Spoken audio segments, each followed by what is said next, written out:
The European and American public are being systematically lied to about the Ukraine crisis. In this video, we're going to provide you with compelling evidence that the crimes against humanity committed in Kiev earlier this year were in fact committed by the new coalition government, and that officials in the EU and the United States knew full well who committed these crimes, and that they are protecting and financially supporting the real criminals. On February 20th of 2013, the world was shocked by video footage of snipers firing on protesters in Kiev, Ukraine.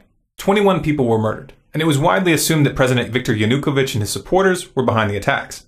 However, a phone conversation between EU Foreign Policy Chief Cathy Ashton and Estonia's Foreign Minister Urmas Paet, which was leaked to the public on March 5th, reveals that the snipers were actually from the new coalition government, and that Western diplomats knew this and covered it up. Yeah.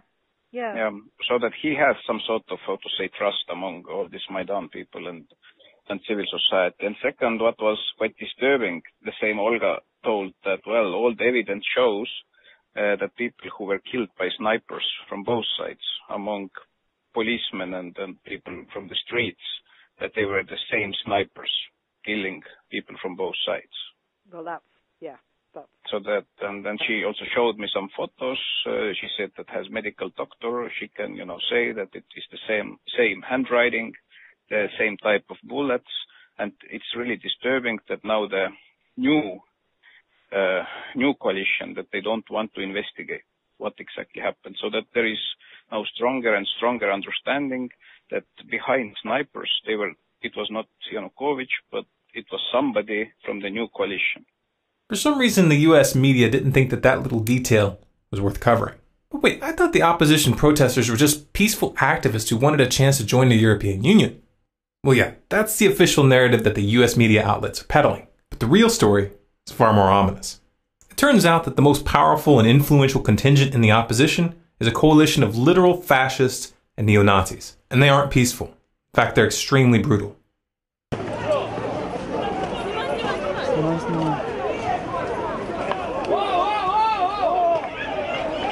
The most prominent among these extremist groups is an organization called Svoboda.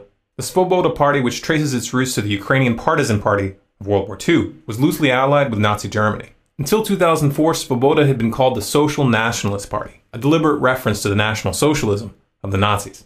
And we're not throwing the term neo-Nazi around here as an empty slur. The leader of Svoboda, Oleg Tanibok, has openly targeted Jews and ethnic Russians in Ukraine for many years. In 2004, he was kicked out of Viktor Yushchenko's government for a speech calling for Ukrainians to fight against a, quote, Muscovite Jewish mafia. And in 2005, he signed his name to an open letter to the leadership of Ukraine entitled, Stop the Criminal Activities of Organized Jewry. And none of this was a secret. The BBC was already reporting on the danger that Svoboda's rise posed back in 2012. And the EU passed a resolution that same year condemning Svoboda as, quote, racist, anti-Semitic, and xenophobic. Yet somehow the US government thought it was appropriate to back these extremists. This is a picture of Victoria Nuland from the US State Department meeting with Oleg Tanibok in February. And this is a picture of Senator John McCain sharing a stage with Tanibok in December. But why would the US government work with neo-Nazis?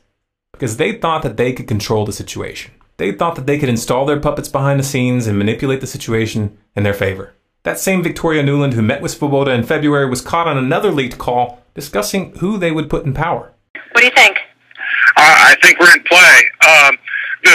The Klitschko piece is obviously the complicated electron here, especially the announcement of him as deputy prime minister. And you've seen some of my notes on the troubles in the marriage right now, so we're trying to get a read really fast on where he is on this stuff. But I think your argument to him, which you'll need to make, I think that's the next phone call we want to set up, is exactly the one you made to Yachts. And I'm glad you sort of put him on the spot on where he fits in this scenario. And I'm very glad he said what he said in response. Good. So I don't think Klitsch should go into the government. I don't think it's necessary. I don't think it's a good idea. Yeah, I mean, I guess you think, in terms of him not going into the government, just let him sort of stay out and do his political homework and stuff. I'm just thinking, in terms of sort of the process moving ahead, we want to keep the moderate Democrats together. The problem is going to be Tanibok and his guys. And, I'm sure that's part of what Yanukovych is calculating on all of this. I think Yats is the guy who's got the economic experience, the governing experience. He's the guy, you know, what he needs is Cleach and Tony Book on the outside. He needs to be talking to them 4 times a week, you know. I just think Cleach going in, he's going to be at that level working for Yatsenyuk. It's just not going to work. Yeah, no, I think that's right. Okay. The mainstream media tried to draw your attention away from the important part of that conversation by focusing on the fact that she used a cuss word when referring to the EU. Did I write you that this morning? Yeah, I saw that. He's now gotten both Seri and Ban Ki-moon to agree that Seri could come in Monday or Tuesday. Okay. So that would be great, I think, to help glue this thing and have the UN help glue it. And, you know, fuck the EU. The US government thought that they could control this beast, but they were wrong. Svoboda and the right sector are not toys to be played with. These groups are armed, they're forceful, and they view this crisis as an opportunity to reshape Ukraine in their own image. This video shows a prominent leader from the right sector, Alexander Muzychko, brandishing an AK-47 in parliament, letting them know who's in charge. This is the same Alexander Muzychko who's made public statements in the past vowing to, quote, fight against Jews, communists, and Russian scum for as long as he lives. As long as I live, I will fight against Jews, communists, and Russian scum. Apparently, the US government has been a little slow to catch on to the fact that their hand has been exposed. In March, a senior US official told Reuters that, quote, since entering the Ukrainian parliament in October of 2012, the Svoboda leadership has been working to take their party in a more moderate direction and to become a modern European mainstream political party. The leadership has been much more vigilant about expelling or otherwise punishing individual members who engage in xenophobic behavior or rhetoric. Oh, so it's okay to use known neo-Nazi groups to topple a government as long as their leaders keep their people from saying anything stupid in front of cameras for a few months. The reality of the matter is that, as ridiculous as this position makes Washington look, they're trapped. They can't deny that Svoboda and right sector are running a coalition government when Svoboda holds 5 senior posts, including the deputy prime minister position. And the right sector's Dmitry Yarosh is now the country's deputy secretary of national security. But what about that dramatic video, I Am Ukrainian, that went viral as the crisis was unfolding? It was so compelling, so heart-wrenching. Yeah, but who made it? A whisper to a roar. Who are these people? Oh look, a link in the description. Let's click it. They have a website. And a behind-the-scenes section. Oh, it lists the filmmakers. Who's this here?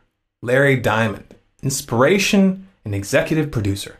He's also a member of the Council on Foreign Relations and the National Endowment for Democracy. And he's an advisor for the US State Department. You know the funny thing about the National Endowment for Democracy? Is that even though they call themselves an NGO, they get virtually all of their money from the US federal government. You can easily verify this by downloading their annual financial disclosures. I'm sure it's just a coincidence that the NED has been pouring massive amounts of money into Ukraine to, quote, strengthen democracy and civil society. That sounds nice, doesn't it? Democracy, civil society. Of course, by now you've realized that when they talk about spreading democracy, what they really mean is regime change. And they are willing to work with the most despicable elements when it's expedient. This is exactly the same game as they played in Syria. The US government funded known extremists, literal terrorist organizations who have been documented massacring whole towns. And even after those extremists used sarin gas on thousands of civilians and got caught by the UN, Washington still covered for them. Even to this day, they are still funding those murderers. They are still training them, and they are still sending them weapons. There's a word for that. State-backed terrorism. But the situation in Ukraine didn't unfold as planned.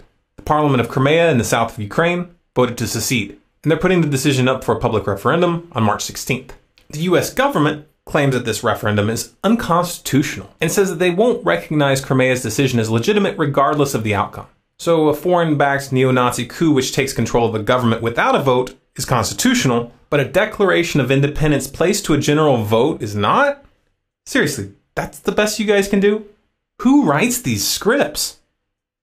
Take a step back and look at the pattern. The real stakes of this drama are much bigger than Ukraine or Syria. And these are not random or isolated events.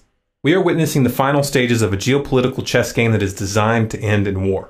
But in order to get that war, they need to convince you, the public, that they didn't see this coming. They need you to believe that the other side was the aggressor. They're counting on you not paying attention to the fact that Obama signed an order targeting Russia with sanctions this past week and revoking the visas of a number of Russian diplomats. They're counting on you not noticing that Russia had warned that such a move would result in Russia dropping the dollar and encouraging others to do so as well. Oh, and did I mention that China is on Russia's side in this conflict? The same China who keeps our economy afloat by loaning us more and more money. That's a brilliant idea. start an economic war with China.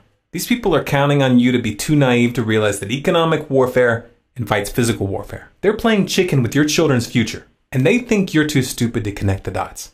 Prove them wrong. We highly recommend that you verify the information presented here for yourself. In the description, you'll find a link to a page on our website which lists all of our sources. If you'd like to keep up with what's really going on in the world, go to our website, scgnews.com, and sign up for email updates. If you sign up for these updates, you'll get notified of any new articles or videos that we put out. And this is important because we're able to put out a lot more content covering a lot more topics in article format than we are in video. You can also find us on Facebook, Twitter, and Google+, by searching for Storm Clouds Gathering or SCG News.